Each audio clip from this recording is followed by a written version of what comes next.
Breaking news, Governor Rick Perry booked. The governor's mugshot fresh into the newsroom just minutes ago. Just after 5 this evening, he turned himself in to be booked at the Travis County Justice Complex. The legal formality set in motion Friday when a grand jury indicted him on 2 counts, both related to alleged abuse of power for trying to pressure Travis County District Attorney Rosemary Lemberg to quit her job. This story has grabbed headlines statewide and nationwide, and we had team coverage on it today, both inside and outside the courthouse. KITV's Adam Rakusin starting us off.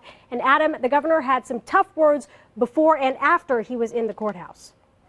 Yeah, that he did, and he said he reported to the Travis County Justice Center as required by law and went through that processing. Governor Perry spoke twice, once on his way in and then again on his way out. He didn't stop to take questions, but walked away from his vehicle to a podium that was set up and did that speaking. He ended up walking straight through those doors behind me. He said a lot of what we heard from him the past few days, calling this situation political and standing by his decision.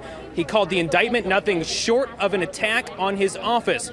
Governor Perry said he wanted to enter the courthouse with his head held high, and the actions he took were not only lawful but right. He also said he will not allow this attack on our system of government to stand and will fight the injustice with every fiber and prevail. The governor did all of this in front of a chanting crowd. There were supporters for him. There were also people on the other side. There was a Facebook post that organized all of these people to show up here today. The governor then, after hearing those chants, got back into his car and drove away. KITV's Betty Cross was following him the entire time in and out. And Betty, I know you tried to ask him a couple questions. Did he say anything?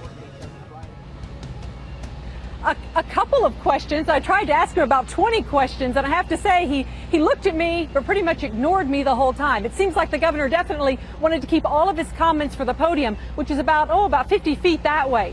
But you know what struck me as I walked right beside him as he walked into the Travis County Jail? How calm and confident he was. At one point, a photographer who was walking backwards trying to get video of him was almost getting ready to collide with this barricade. The governor, he's getting ready to be processed in the Travis County Jail, but he actually stops and he warns the photographer, hey, you're about to hit that barricade, watch out.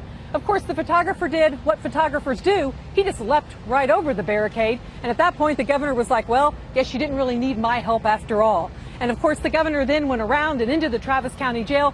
We waited for him and again tried to ask him questions as he left.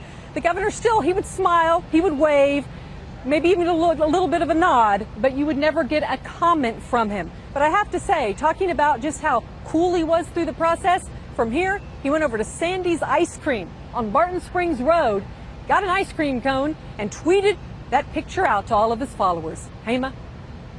Post-booking ice cream cone. Betty, thank you very much. We also had Melanie Lofton, who was inside while Perry was being booked. She's live now with what she saw. Mel? Hey, Hema, Governor Perry had a very quick booking. After he addressed the media and some of his supporters out here, he headed straight through those doors behind me, and inside he talked to the deputies, he shook their hands.